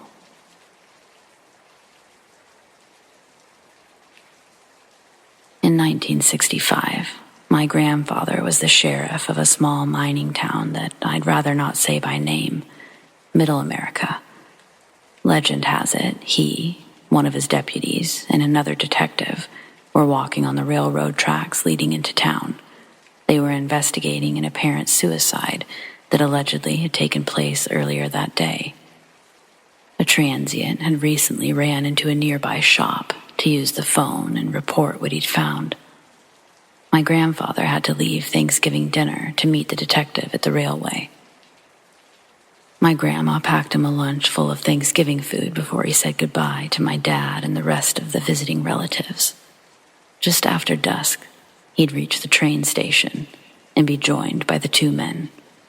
The detective introduces himself as a member of the FBI. His name was James Montgomery. My grandfather asks why they're working a suicide this far out in their county. But his question was quickly dismissed, as James had questions of his own, all of them relating to the body. But neither my grandfather nor his deputy had been to the scene yet, so they all set off onto the tracks, looking for the body. It's not long before they come across their first sign of death. The man's head, presumably the furthest because it's rolled. They all stop to look at it. Back in those days, forensics wasn't what it is today. So they poked it around with a stick to turn it over, revealing the face of the unfortunate victim. But it looked like he'd been mauled.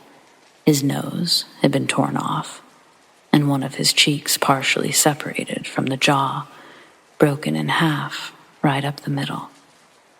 The top of his head revealed more marks that seemed unusual from a suicide by train. The top of his skull was crushed straight down in a thick line of 3 or 4 individual teeth marks. James writes a couple of notes and directs everyone to keep going. Soon, they'd find an arm torn from the shoulder, a forearm crushed from a binding force. The deputy happens to shine his light by a tree, its base smeared with blood, a red trail up the tree into the branches. Following the trail up, they find what's left of the victim, laid in the branches above. Without warning, the deputy drops his flashlight and runs into the tree line, into the darkness, with a glazed look in his eyes. My grandfather yells his name, but it doesn't stop his pace. James tells my father to shut up, and as soon as he does, my grandfather knew why James had silenced him. Immediately, he can hear a low whistle. Focusing on the sound, its frequencies nauseating. Looking for the source, he points his flashlight even further up the bloody tree. From a higher branch, both James and my grandfather witness a large, dark creature standing above them, looking down.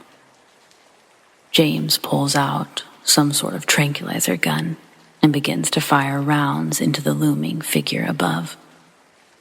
It lets out a scream and begins to leap through the trees, away from the train tracks. Speechless and in disbelief, my grandfather begins to pursue the monster, but James stops him. Then, James puts 2 rounds of tranquilizers into my grandfather's chest, leaving him to wake up near the tree line early the next morning. The body in the trees was gone, and he never saw James again. A search party would find the deputy, confused and lethargic, huddled and oblivious as to how he got there. The last thing he remembered was finding the arm. For months after, both he and my grandfather were monitored and spied on by unmarked white vans, wiretaps, and the occasional home visit from an FBI agent, always asking if there's been any headway on the suicide. The correct answer being that the case was closed already. No need to investigate it further. The deputy and my grandfather knew what they'd be risking if they'd chosen to press the issue. They played by the FBI's rules, and they never spoke a word outside of their immediate family. My grandfather retired in 1971. He and my grandmother would live out the rest of their lives in that small mining town. He attributes his harmonious later years to the choices he's made through the younger, and he doesn't regret his choice. Don't mess with the FBI, and don't walk the train tracks at night. Simple enough.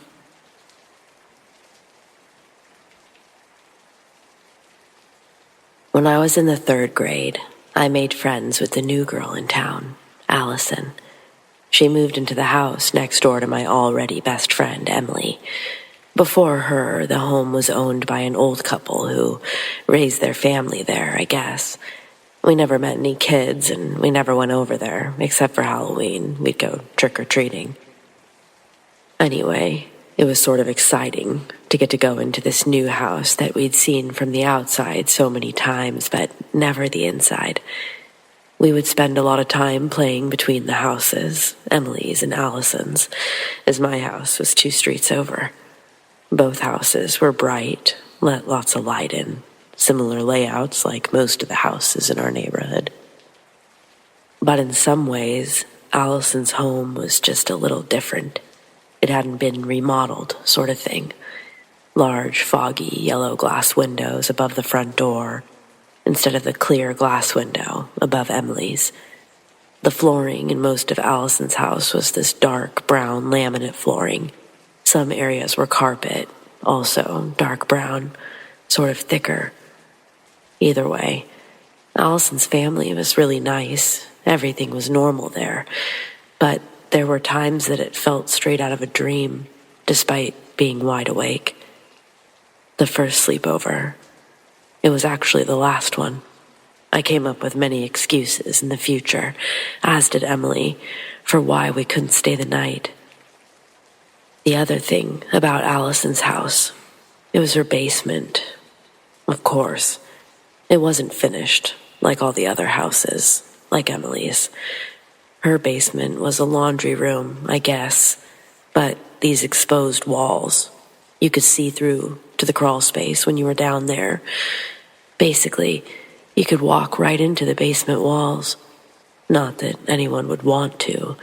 Super, super creepy. What was even worse is that this basement didn't have a door. The door had been removed.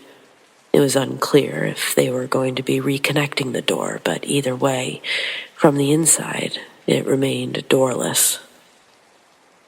During our sleepover, it was decided that we would be sleeping in the living room. I'd opted to sleep on the couch since I wasn't really fond of the floor, and I didn't want to crowd on a chair. As I lay on the couch, I'm immediately uncomfortable by the fact that I have a perfectly clear view of the basement doorway. A dark hallway that's only made lighter by the fact that the basement area is pitch black. It's from there, this vantage point, I see something shadowed emerge from the doorway. Immediately, I jump up, letting out a scream before covering my mouth to muffle the scream. Both Allison and Emily don't know what I'm doing, and they ask exactly that. Feeling like a fool, I explain myself, but I only felt more foolish as they grinned at me. I took my place on the couch and I just faced the other direction. Of course, this just made me feel like I was being watched from behind, so I opted to sleep on the floor with the other two. As we tried to fall asleep, well, Emily and I, since Allison was already sleeping, we turned off the TV and just joked around in the somewhat dark living room.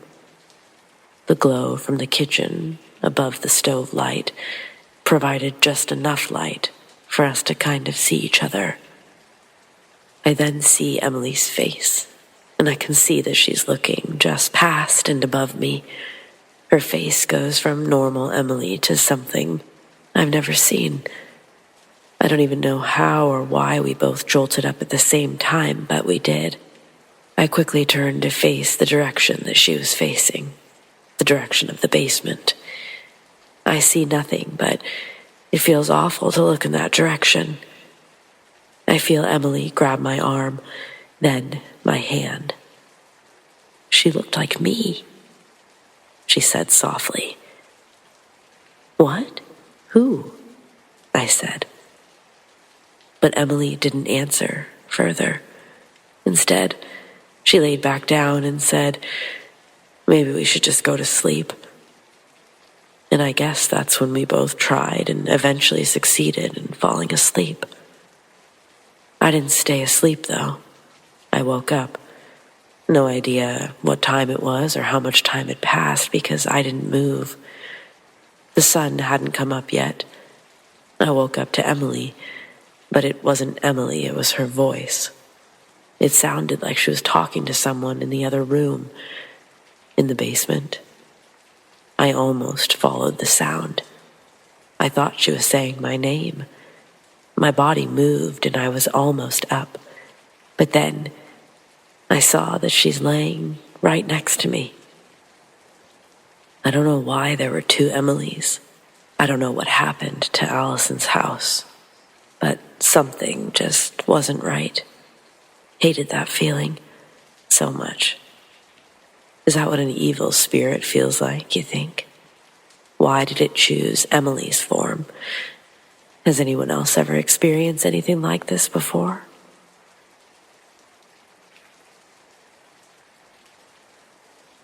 I went to a week-long snowboarding camp during winter break in middle school. Living near a mountain, I'd never really had an interest in the sport. But a few of my friends were going, and I didn't want to spend the whole vacation sitting at home by myself while they got to go make memories that would solidify them as better friends than me, of course. So, a week earlier, my dad takes me to a little winter sports shop to get my board, required gear. The camp had sent out a letter explaining everything I'd need to be prepared for the week. At camp, the cabins were separated by boys on the left and girls on the right side of the hill. Then, we were grouped off by skill levels. I was assigned to the green gecko's cabin, meaning for one whole week I'd have to wear a bright green t-shirt with a smiling, toothy gecko on it, while rarely getting to see my friends because they were in the intermediate cabins. Each troop had 5 girls and a counselor. The cabins were relatively big, and on the left and the right walls are 2 bunk beds each, then 1 normal bed toward the back wall for the counselor. I got the bottom bunk, but each bed had a little window, probably 24 inches by 12 inches, longer than it is wide. You could open the window to let in air, but there was a thick mesh screen to keep the animals out. Since getting there, I've kept my window open while sleeping. I enjoyed breathing in the crisp air while in my warm sleeping bag as I dozed off. But midweek, I thought I was still dreaming when I was awoken by someone whistling to get my attention. Assuming one of my friends had snuck out, I rolled over and looked through the mesh. But peering through the other side of the fabric barrier, there was a girl, and she looked identical to me. She wore a smile as if she already had known how familiar we were. I couldn't help but smile back. She gestured for me to come outside. I whispered, no, too afraid of waking up my counselor. The girl crawled out of view. When she returned, she had a small black plastic bag, like one you'd get from the gas station. She opened the plastic bag, revealing a heap of candy. Again, I whispered, no. I didn't want to risk getting caught. I suggested that we meet up at breakfast the next morning. She made a high, squealy grunt before standing and running away, leaving the bag of candy next to the window. When she stood up, I noticed that she had no shoes on. Then I noticed her shirt was the same green and white as my cabin's colors. Then she was gone, into the darkness of the trees. I laid there for a moment, questioning if I'd just had a lucid waking dream. I laid back down, and maybe a half hour later, I heard camp security quietly open our cabin door. They shine the flashlight from bed to bed. I pretend I'm asleep, facing the wall as the light scans the bunks. The security guard then quietly steps out, beeps his walkie-talkie saying, "No, they're all accounted for," before walking away. The next morning, I wake up and I almost forgot about the night's happenings, chalking them up as a really strange dream.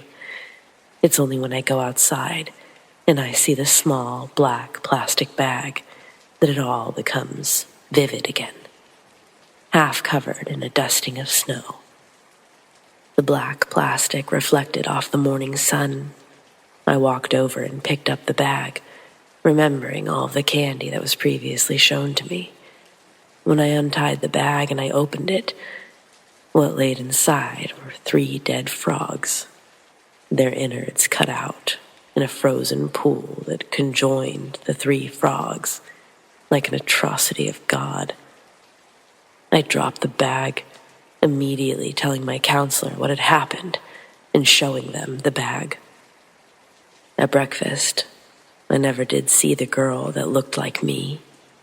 For the rest of the week, camp security heightened their patrols on their snowmobiles around the cabins.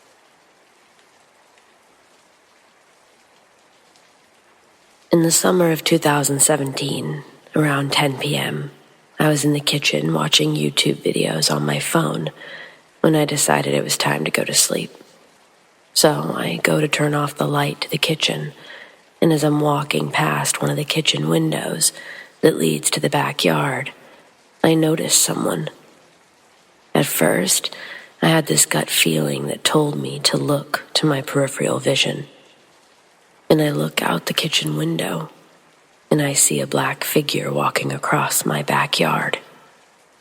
At this point, I'm frozen with fear, and I see this thing walking across my yard with its bright, glowing eyes, and I assume it noticed me, since its head is tilted in my direction, and it suddenly vanished. The figure was completely black, and its body looked like it was made out of fog, almost like a black thundercloud, and its only facial textures were these glowing white eyes. Also, its outline of its body, it had a thin spectrum of colors. similar to the colors of a soap bubble when you look into it, or the rainbow color of oil when it's dropped onto the floor. I have no idea what to even call this thing, but it was scary to experience. Does anyone else have a clue what this thing was?